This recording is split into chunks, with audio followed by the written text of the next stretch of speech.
इशारा कर। हरे कृष्णा। तो अभी हम ये जो स्थान है बहुत पवित्र स्थान है, यहाँ पर हैं हम। पंढरपुर की यात्रा में आए हैं, दर्शन करने के लिए आए हैं। और ये जो स्थान है तो ये बड़ा ही विशेष है, क्योंकि यहाँ पर गयासुर ने यज्ञ किया था। तो जब गयासुर के शरीर में भगवान ने एक चरण रखा था तो वो स्थान गया नाम से प्रसिद्ध हुआ। लेकिन भगवान ने वहाँ पर एक चरण रखा था अपना, और वो स्थान भी बड़ा पवित्र है। लेकिन वो गयासुर फिर भी उससे संतुष्ट नहीं हुए, और इस स्थान पर उन्होंने भगवान को प्रसन्न करने के लिए यज्ञ किया। और यज्ञ से भगवान जब प्रसन्न हुए तो गयासुर के हृदय में अपने दोनों चरण रखे।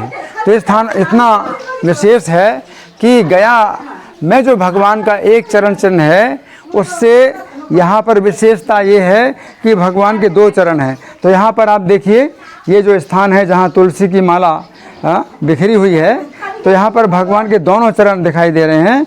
तो ये बहुत विशेष स्थान है। फिर दूसरी घटना यहाँ पर के जो अधिकारी हैं वो बतला रहे हैं कि भगवान श्री कृष्ण आए थे, है ना? श्री कृष्ण आए थे। तो भगवान श्री कृष्ण आए थे यहाँ पर, जब रुक्मिणी जी श्री कृष्ण से रूठी थी। हाँ, तो श्री कृष्ण उनको मनाने के लिए आए थे। तो इस स्थान में भगवान क्या हुए, खड़े हुए थे, वेणुनाद किया था उन्होंने यहाँ अच्छा, इस स्थान में भगवान खड़े होकर के उन्होंने बंसी बजाई थी। तो यहाँ पर बंसी का चिन्ह है, ये बंसी का चिन्ह है। श्री कृष्ण के वो दो चरण है, बीच में उनकी वो बंसी है। हाँ। वहाँ पे एक कटोरा है, इस कटोरा में उन्होंने गोपाल काला किया था। अच्छा, तो डेढ़ चिन्ह है, डेढ़ चरण है ना भगवान के। हाँ, डेढ़ चरण हाँ, तो भगवान जब बंसी बजाते हैं तो अपना जो चरण है एक चरण टेढ़ा करते हैं। तो जब भगवान से एक चरण टेढ़ा करते हैं तो डेढ़, हाँ, ये जैसे यहाँ पर है मूर्ति, तो भगवान जब बंसी बजाते हैं तो त्रिभंगी छवि धारण करते हैं। तो त्रिभंगी छवि में उनका जो है घुटना भी मुड़ा हुआ है। तो घुटना मुड़ने के कारण आधा जो चरण चिन्ह है वो आधा आता है। तो एक पूरा चरण चिन्ह है, कौन सा है? ये डेढ़ है। हाँ, ये देवड़ा चरण बोलते हैं हाँ, इसे। तो ये पूरा ही आधा है। हाँ, कौन सा है? और ये तो आधा कौन सा है? नहीं, दोनों चरण रखे हैं, लेकिन इसे देवड़ा चरण में रखे हैं। अच्छा अच्छा, तो ये दोनों जो है मिलाकर के डेढ़ चरण भगवान के हुए। और श्री कृष्ण ने यहाँ पर बंसी बजाई थी, और बंसी बजाने से उनके जो है गौएं आ गई थी। और हाँ, तो गौ माता के जो है चार जो है खुर के निशान बने हुए हैं, और कटोरा बना है। गोपाल काला किया था, कृष्ण भगवान के साथ आए हुए बाल गोपाल सभी ने मिलके हाँ। गोपाल काला किया था। क्या किया था? गोपाल काला भोजन करने अच्छा, का कटोरा है। अच्छा, कटोरा है, तो एक कटोरा बनाया था। और यहाँ इस स्थान में जगह जगह जो है गौ माता के चरण चिन्ह है और गोपालों के चरण चिन्ह है। ये गाय का है, हाँ। ये गाय का है, और ये छोटे बाल सखा कृष्ण के सखा हैं।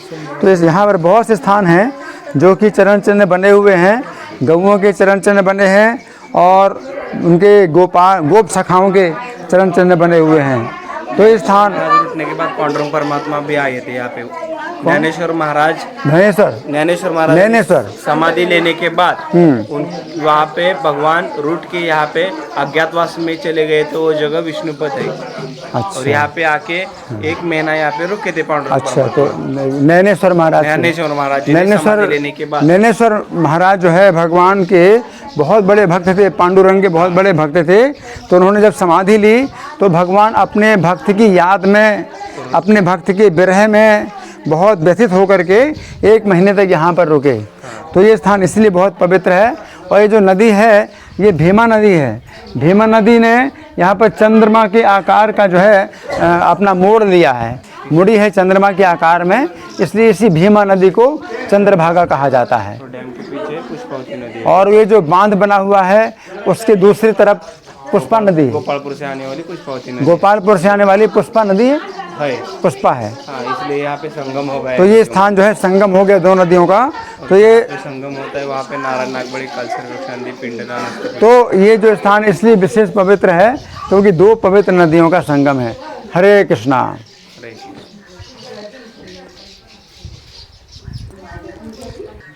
हाँ, ये तो बहुत गहरा चरण है। हाँ धन्यवाद. हाँ हरि बोल.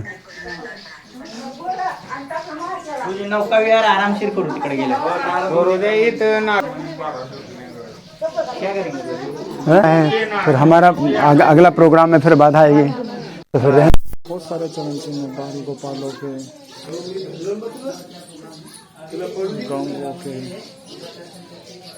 विशेष बात यह है कि यहाँ पे भगवान विष्णु के और श्री कृष्ण के दोनों के साहित्य हैं.